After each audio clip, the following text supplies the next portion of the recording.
Хвойный лес, красота. Думаю, куда бы поставить фотоловушку. И тут вижу следы.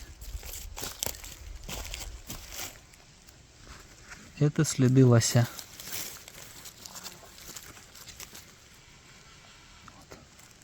Копыта здесь прошло.